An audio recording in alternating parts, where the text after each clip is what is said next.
तो last episode में हम लोगों ने देखा था कि शुयान याया के साथ एक और मेरेडियन रियलम में आ गया था, जहाँ पे उन लोगों ने देखा था कि दो लोग एक लड़की को मारने की कोशिश कर रहे हैं और उसके पास एक छोटा सा बच्चा है। तो शुयान को वहाँ पे देखकर वो दोनों वॉरियर उससे कहते हैं कि तुम अपने काम से काम रखो और यहाँ से दफा हो जाओ, वरना तुम बेमौत मारे जाओगे। ये कहने के बाद वो शुयान पे जैसे ही हमला करने के लिए आता है तो शुयान अपनी डिमोनिक पावर की मदद से उसे पूरी तरह से जलाकर राख कर देता है। और दूसरी तरफ हम देखते हैं कि वो छोटा बच्चा अचानक से एक छोटे से इंसेक्ट में ट्रांसफॉर्म हो जाता है और वॉरियर की बॉडी में से पूरी तरह से स्पिरिट को निचोड़ कर उसे भी खत्म कर देता है। और दूसरी तरफ हमें दिखाया जाता है कि कॉमेट मिस चूचू के साथ इमोर्टल सेट की तरफ जा रहा था, मगर वहाँ पर एक वॉरियर उन्हें रोक लेता है और उन लोगों से कहता है कि अच्छा तो तुम लोग डीमंस के लिए मैजिक आर्मर रिफाइन करते हो, तुम लोगों को शायद अपनी जान प्यारी नहीं है कि तुम लोग डीमंस का साथ देने के बाद हमारे पास आए हो। तुम्हें क्या लगता है कि हम इमोर्टल्स डीमंस का साथ देंगे? ये कहते ही वो उस पे हमला करने के लिए आगे बढ़ता है, मगर दूसरी तरफ कॉमेट वो उसकी तरफ आगे बढ़ते हुए उसे एक जोर से पंच मारता है और दोनों ही अपनी पूरी एनर्जी का इस्तेमाल करते हैं, मगर कॉमेट उसे बहुत ही आसानी से पीछे धकेल देता है। और फिर मिस चूचू उससे कहती है कि मुझे ऐसे लोगों से डील करना बिल्कुल भी अच्छा नहीं लगता जो कि फाइट तक नहीं कर सकते। हम लोग यहाँ पर सिर्फ बिजनेस के लिए आए हैं। ये सुनकर वो बंदा कहता है कि बिजनेस? आखिर किस तरह के बिजनेस की बात कर रही हो? तो मिस चूचू बताती है कि क्या तुम्हें ये इमोर्टल आर्मर दिखाई नहीं दे रहा? इसे हमने खुद बनाया है। इसे इमोर्टल आर्मर हम लोग जब भी चाहे बना सकते हैं। हमारे लिए इसे बनाना कोई बड़ी बात नहीं। हाई क्वालिटी का नहीं है, पर हम लोग इससे भी अच्छी क्वालिटी के बना सकते हैं। और वैसे भी तुम एक मामूली से वॉरियर हो, इसलिए मुझे नहीं लगता कि तुम इस लायक हो कि तुम हमसे डील कर सको। हमें फौरन से अपने मास्टर के पास लेकर जाओ, हम उनके साथ बात करेंगे। ये सुनकर वो वॉरियर कहता है कि ठीक है, आप लोग मेरे साथ चलिए। ये कहने के बाद अगले सीन में हम लोग देखते हैं कि वो दोनों ही होली सन के सामने बैठे हुए होते हैं और वो होली सन उनके उस इमोर्टल आर्मर को देखते हुए कहता है कि इसकी क्वालिटी काफी अच्छी है। जिस पर मिस चूचू कहती है कि आपको ये कैसा लगा? मैं आपको गारंटी देती हूँ कि पूरे 5 मेरिडियन रियलम में कोई भी बंदा ऐसा नहीं मिलेगा जो कि इस तरह का इमोर्टल आर्मर रिफाइन कर सके। सिर्फ हम दो लोग ही हैं जो कि इस तरह के इमोर्टल आर्मर्स को बना सकते हैं। ये सुनकर वो होली सन कहता है कि हाँ, मुझे तुम्हारी बातों पे पूरा भरोसा है। मैं जानता हूँ तुम लोग ही ये बना सकते हो। जिस पर मिस चूचू कहती है कि मैं आपको ये भी बता दूं कि अगर आपको इससे अच्छा और ज्यादा पावरफुल आर्मर चाहिए तो फिर उसके लिए आपको बहुत ही ज्यादा हाई क्वालिटी के रॉ मटेरियल की जरूरत पड़ेगी। मगर मैं आपको बता दूं कि ट्रेजर जितना ज्यादा हाई क्वालिटी का होगा उसकी कीमत भी उतनी ही ज्यादा होगी। आर्मर को बनाने की फिर फीस भी हमारी उतनी ही ज्यादा बढ़ जाएगी। वो होली सन कहता है कि तुम लोग इसके लिए बेफिक्र हो जाओ। अगर तुम लोग मुझे मेरी पसंद का इमोर्टल आर्मर बना कर देते हो तो फिर मैं तुम्हें मिलियंस ऑफ स्पिरिट स्टोन्स दूंगा। ये सुनकर मिस चूचू बिल्कुल हैरान सी रह जाती है और कहती है कि मिलियंस ऑफ स्पिरिट स्टोन्स? वो होली सन से कहती है कि सच में आपका दिल तो बहुत बड़ा है, मैंने आप जैसा बंदा आज तक नहीं देखा।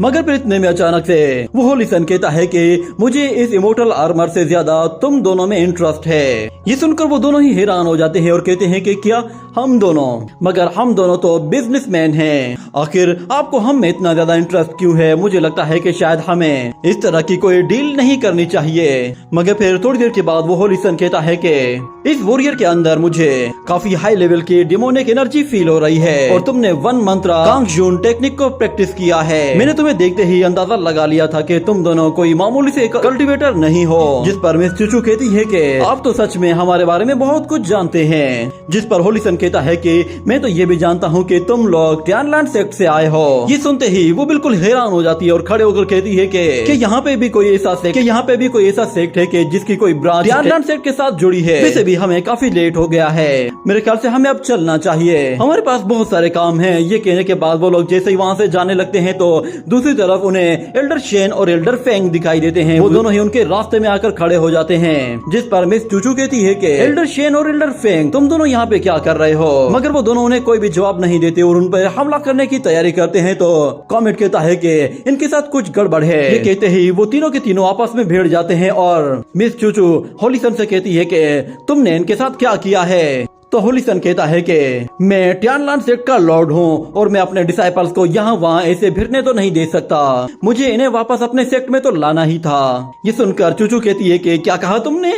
तुम लॉर्ड ऑफ टियानलन हो, कि तुम्हारा दिमाग खराब हो गया है। मगर इस तरफ हम लोग देखते हैं कि कॉमेट किसी तरह उन दोनों को मैनेज करने की कोशिश कर रहा होता है, मगर वो दोनों बहुत ज्यादा ताकतवर होते हैं। और इतने में एल्डर शेन शुयांग की दी हुई स्टील पावर का इस्तेमाल करता है, जिससे वो स्टील एनर्जी कॉमेट को हिट करती है तो उसकी पूरी बॉडी स्टील की बन जाती है, जिस पर मिस चूचू बहुत ज्यादा डर जाती है। मगर इतने में हम देखते हैं कि एल्डर लुओ फेंग वो सीधा मिस चूचू की तरफ आता है और उसे आकर गले से पकड़कर हवा में ऊपर उठा लेता है। उसका कोई भी मंत्र उस वक्त काम नहीं कर रहा था, जिस पर वो भी बहुत ज्यादा परेशान हो जाती है। मगर फिर इतने में वो होलिसन कहता है कि शायद अब यहाँ पर एक और गेस्ट की एंट्री हो गई है। और हमें दिखाया जाता है कि वहाँ पर एक और नया गेस्ट आया था, जो कि कोई और नहीं बल्कि क्यांसी था, जो अब एक डीमन एंसेस्टर बन चुका था। उसकी बॉडी से एक बहुत ही पावरफुल डिमोनिक ऑरा निकल रहा था, जो कि हर जगह फैल जाता है। मगर हम लोग देखते हैं कि क्यांसी को वहाँ पर एल्डर फेंग और एल्डर शेन दिखाई देते हैं, जिस पर वो भी काफी सरप्राइज होता है और कहता है कि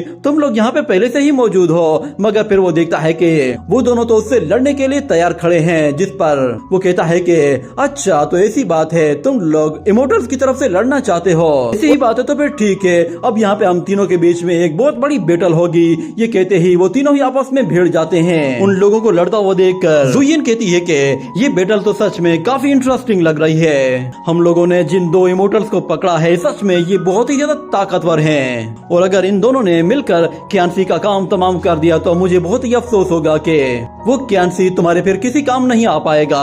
मैंने बिला वजह में ही उसे तुम्हारे लिए छोड़ दिया था। मगर फिर दूसरी तरफ वो होलिसन कहता है कि तुम बेफिक्र हो जाओ, जब वो दोनों उसे मार मार कर उसकी हालत खराब कर देंगे तो फिर आखिरी टाइम पे मैं उसका इस्तेमाल करूंगा। ये बात सुनकर वो लड़की कहती है कि सच में तुम तो मुझसे भी ज्यादा बेरहम हो, पर मुझे ये अंदाज अच्छा लगा। ये कहने के बाद ये सीन यहीं पे ही कट हो जाता है। अगले सीन में हमें दिखाया जाता है शुयांग को, जो कि अभी भी उसी जगह पे मौजूद होता है जहाँ पे वो लड़की अपने उस इंसेक्ट के साथ मौजूद होती है। और वो शुयांग और याया से कहती है कि तुम लोगों ने मेरे एक शिकार को पूरी तरह से बर्बाद कर दिया, मैं उसे पूरी तरह से एब्जॉर्ब करने वाली थी। ये कहकर वो कहती है कि तुम लोगों ने मेरा खाना बर्बाद किया है, अब तुम लोग मेरा खाना बनोगे। मगर दूसरी तरफ याया उससे कहता है कि जरा एक मिनट रुको, कहीं तुम वही सिस्टर इन लॉ तो नहीं हो कि जो किसी तरह की भी इंजरीज को हील कर सकती हो। मगर तुम्हें ये क्या हुआ है, तुम इतनी भद्दी कैसे हो गई हो। मगर फिर शुयांग कहता है कि मुझे ऐसा क्यों लग रहा है जैसे यहाँ पे मौजूद हर लिविंग बीइंग किसी करप्ट एनर्जी का शिकार हुआ है। मगर दूसरी तरफ वो लड़की अपने इंसेक्ट को देखते हुए कहती है कि लगता है कि मेरे इस छोटे से बच्चे को तुम बहुत पसंद आए हो। ये कहते ही वो उस छोटे से बच्चे के साथ जैसे उन पे हमला करती है, तो हम देखते हैं कि याया उस छोटे इंसेक्ट को अपनी फायर एनर्जी के जरिए पूरी तरह से जलाकर राख कर देता है। ये देखकर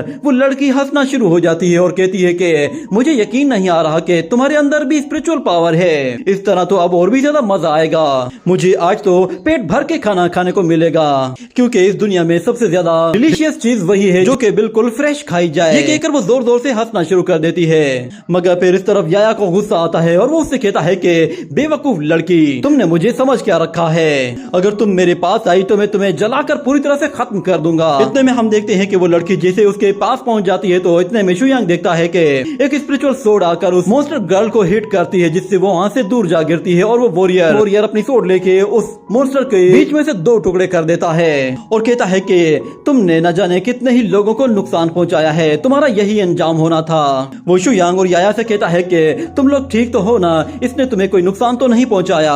और वैसे ये जगह बहुत ही ज्यादा खतरनाक है, तुम्हें यहाँ पे नहीं आना चाहिए। यहाँ पे हर जगह बहुत सारे म्यूटेंट्स घूम रहे हैं। अगर तुम लोगों ने सावधानी न बरती तो तुम लोग किसी का भी शिकार हो सकते हो। बाय द वे, हम लोग हैं डेगर गार्डियन, तुम लोग हमारे साथ आ जाओ, हम लोग तुम्हें प्रोटेक्ट करेंगे। तो डेगर गार्डियन का सुनकर याया हैरान हो जाता है और कहता है कि ये क्या होता है। और दूसरी तरफ वो वॉरियर कहता है कि क्या तुम्हें डेगर गार्डियन का नहीं मालूम? आखिर तुम लोग किस दुनिया से आए हो? यहाँ का बच्चा बच्चा हमारे बारे में जानता है। मगर दूसरी तरफ याया कहता है कि असल में हम लोग रास्ता भूल गए हैं और यहाँ पे आ गए। जिस पर वो वॉरियर उनसे कहता है कि सच में तुम्हारी किस्मत बहुत ज्यादा खराब है। मगर तुम लोग घबराओ मत, क्योंकि अब तुम हमारे साथ हो तो तुम्हें कुछ भी नहीं होगा, क्योंकि हम लोग डेगर गार्डियन हैं। हम लोग म्यूटेंट्स को जहाँ भी देखते हैं उन्हें खत्म कर देते हैं। और अब तुम लोग वैसे ही खो गए हो तो फिर बेहतर यही है कि तुम लोग हमारे साथ डेगर प्रिजन में चलो। वहाँ पर तुम लोग बिल्कुल सेफ एंड सिक्योर रहोगे, क्योंकि वहाँ पर तुम्हारे जैसे न जाने कितने ही लोग मौजूद हैं। तो शुयान कहता है कि अच्छा, तो वो जितने भी सर्वाइवर्स हैं वो सारे के सारे स्पिरिट्स हैं। ये वो सारे लोग होंगे जो कि इस करप्ट एनर्जी से इन्फेक्ट नहीं हुए होंगे। वो वॉरियर शुयान को देखकर कहता है कि लगता है कि तुम्हारी सोल भी काफी अच्छी है, वो इन्फेक्ट नहीं हुई। जब तक तुम लोग हमारे साथ रहोगे तुम्हें किसी तरह की कोई एनर्जी इन्फेक्ट नहीं करेगी, इसलिए बेहतर है कि हमारे साथ आ जाओ। हम लोग हर तरह के इन्फेक्शन को हील कर सकते हैं। मगर शुयान उसे इग्नोर करके वहाँ से जाने लगता है, जिस पर वो वॉरियर भी उसके पीछे पीछे चला जाता है। और उसी के साथ ही ये एपिसोड यहीं पे ही एंड हो जाता है।